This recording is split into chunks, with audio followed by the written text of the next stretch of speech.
Are breath test results always accurate?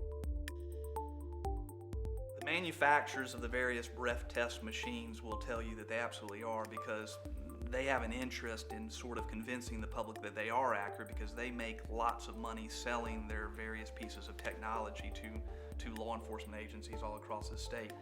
The simple reality, though, is a lot of people don't recognize that breath testing isn't measuring or sort of transferring your breath alcohol concentration into blood alcohol concentration. It's measuring your breath alcohol concentration. And the way that's done is when you blow into the instrument, you're blowing ethanol molecules if you've been drinking into the machine.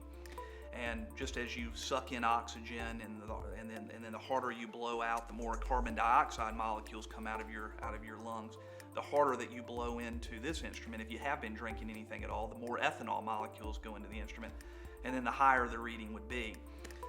The breath test machine uses certain technology in order to basically measure these ethanol molecules, and there's all sorts of different things that throws off this piece of technology. There's something that affects it called RFI, or radio frequency interference. If the police officer is wearing a walkie-talkie, or if he has a cell phone in his pocket, those are all different sort of instruments or pieces of technology the police officer is wearing that has been proven to affect the actual reading on the test.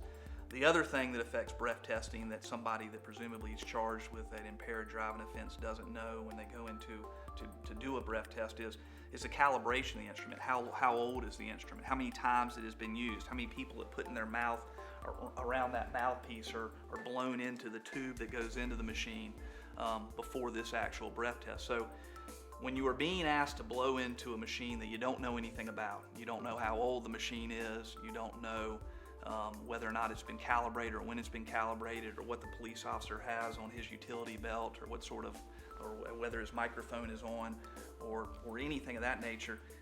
Is it really something smart? Is it something you should actually blow into without asking these sorts of questions or without understanding the breath test? And the simple answer to that question is no.